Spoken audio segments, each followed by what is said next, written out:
falar um pouco de notícias internacionais. O chefe do grupo Wagner de mercenários teria um objetivo ao fazer o motim do fim de semana lá na Rússia.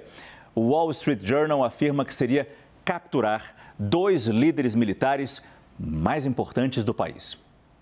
A informação foi confirmada pelo jornal Wall Street Journal.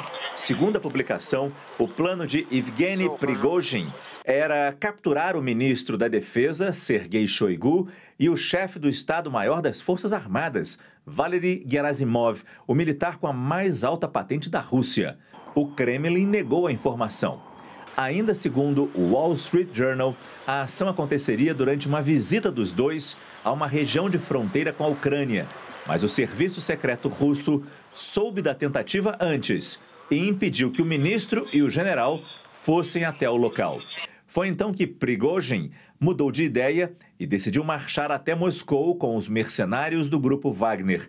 Ele nega que a intenção fosse derrubar Vladimir Putin, de quem já foi muito próximo no passado. A rebelião só foi encerrada depois de um acordo entre o grupo Wagner e Moscou, intermediado por Belarus. Para a CNN, o presidente dos Estados Unidos, Joe Biden, disse nesta quarta-feira que, apesar do fim da revolta, Putin foi enfraquecido. O democrata voltou a negar que a Casa Branca teve qualquer envolvimento na crise interna da Rússia. Ao falar sobre a situação, Biden, candidato à reeleição no ano que vem, confundiu os nomes dos países e falou Iraque ao invés de Ucrânia.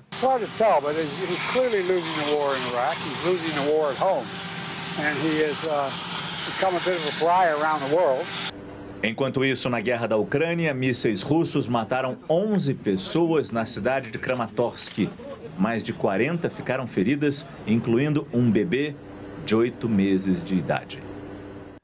Lorival Santana, nosso analista de internacional, já está aqui no estúdio. E o Lorival antecipou aqui no Prime Time essa possibilidade dos alvos de Prigozhin serem realmente militares e essas 2 figuras importantes. Mas eu pergunto a você, Lorival, boa noite, sobre Vladimir Putin. Como tudo isso que aconteceu desde o fim de semana atingiu a imagem de Vladimir Putin na Rússia? Eu conversei agora há pouco com o diretor do Instituto Levada, que é o grande instituto independente de pesquisas de opinião da Rússia, o Alexei Levinson.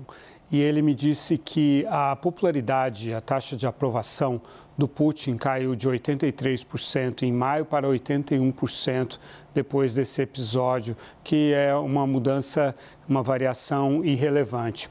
E ele me explicou que, ao contrário do que a gente considera aqui no Ocidente, o que une os russos ao Putin não é nem sequer uma oferta de estabilidade, de segurança ou muito menos de prosperidade, não é nada muito racional. É mais um sentimento de pertencimento a um passado soviético do qual os russos têm saudade.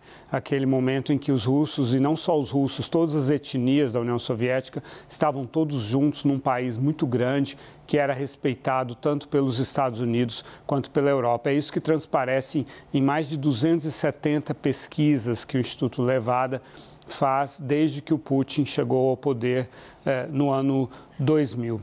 Eu conversei também com um analista importante em Moscou hoje, o Alexander Lozev, que é do Conselho para a Política Externa e de Defesa, e ele me disse o seguinte: na Rússia, o Putin é visto como um moderado em relação ao Ocidente e que o impacto desse motim do fim de semana pode ser na direção de, se for para substituir o Putin, substituir por um ditador assumido e alguém muito mais violento com relação à Ucrânia. Ele diz que a Ucrânia desaparecerá se o Putin for substituído por alguém com esse perfil.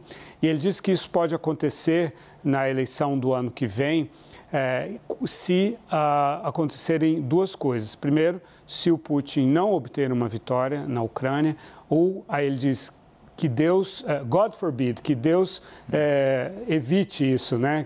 Que Deus impeça. Como é que a gente fala isso em português? Deus me livre.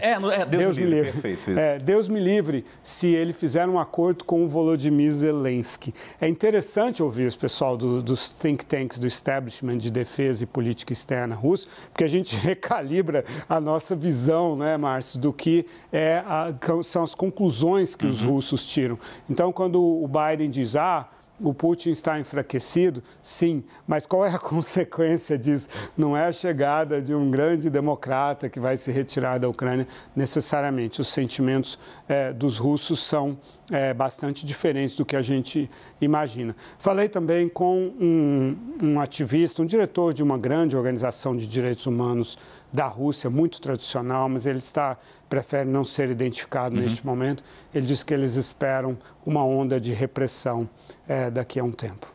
Ruim com Putin, pode ser pior ainda sem Putin, né?